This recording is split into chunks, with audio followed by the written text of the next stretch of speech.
Shalom, shalom, shalom. Bienvenue sur la plateforme de la Minute d'encouragement. J'espère que vous allez bien ce matin et que vous avez eu une excellente semaine. Aujourd'hui, j'aimerais vous parler de l'héritage que nous avons obtenu de la part de notre Père Céleste. Est-ce que tu as pris connaissance de ton héritage? L'héritage, c'est ce que l'on reçoit d'une personne, d'un parent ou des personnes bienveillantes qui nous ont tellement aimés, qui ont décidé de nous aider et qui nous laissent un testament. Et si nous avons ce testament-là et que nous ne lisons pas ce testament, comment est-ce qu'on peut savoir qu'on a une part, soit 10% de l'héritage, 15% de l'héritage, ou un terrain nous a été offert, ou même une voiture? Si tu ne lis pas ce testament, comment est-ce que tu peux savoir que tu as reçu un héritage? Et ce matin, je voudrais nous encourager au travers de ce verset, dans Josué 1, verset 8, qui nous dit que ce livre de la loi ne s'éloigne pas de ta bouche et médite-le jour et nuit, afin que tu prennes garde à faire selon tout ce qui est écrit.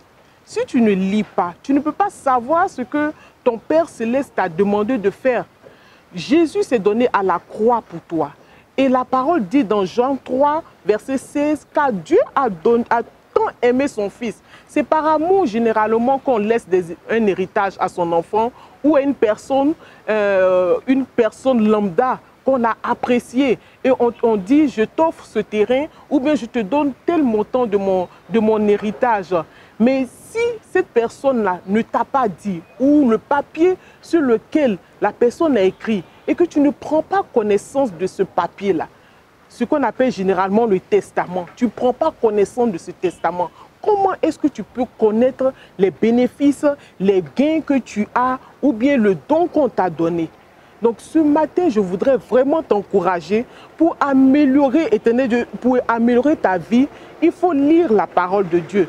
Cette parole-là, c'est un testament, ce sont des lignes que Dieu nous donne, le chemin que nous devons prendre pour pouvoir avoir une bénédiction de sa part et pour être surtout sauvés. Parce que c'est vrai que nous avons besoin de la bénédiction, nous avons besoin de manger, nous avons besoin d'être bénis grandement, fortement, parce que nous avons déjà cet héritage-là. Mais si nous ne prenons pas garde, nous ne lisons pas la parole, nous ne pouvons pas obtenir cet héritage, nous ne pouvons pas profiter de cet héritage-là, nous ne pouvons pas nous réjouir de cet héritage-là.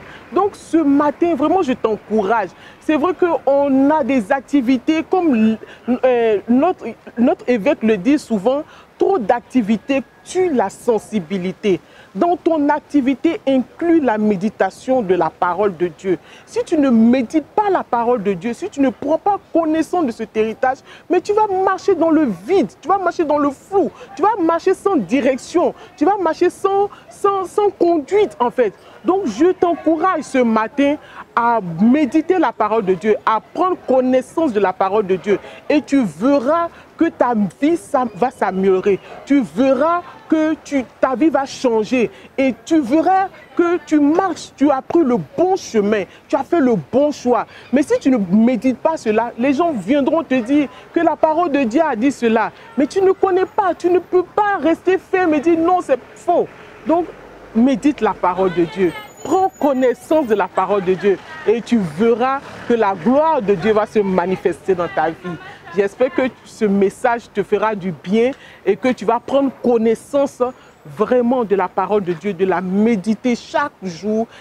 Fais un exercice. Si tu ne peux pas lire un chapitre, tu lis un verset par jour et tu médites cette parole. Et au fur et à mesure, tu augmentes le nombre de versets et de chapitres que tu liras chaque jour. Et tu verras la gloire se manifester dans ta vie. Sois béni, je te souhaite un excellent week-end et je prie que l'Éternel Dieu t'inspire davantage pour ne pas s'éloigner, pour ne pas que tu t'éloignes de sa parole.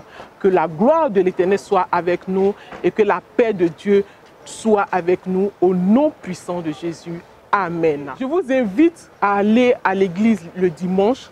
Si vous êtes à Dakar et que vous n'avez pas d'église, je vous invite à l'église Harvest Intercontinental, là où ceux qui ont besoin de paroles de transformation sont transformées. La nourriture est gratuite. Vous venez, vous allez manger et certainement, le dimanche d'après, vous allez inviter d'autres personnes pour manger cette nourriture-là. Soyez bénis et que la paix du Seigneur soit avec vous.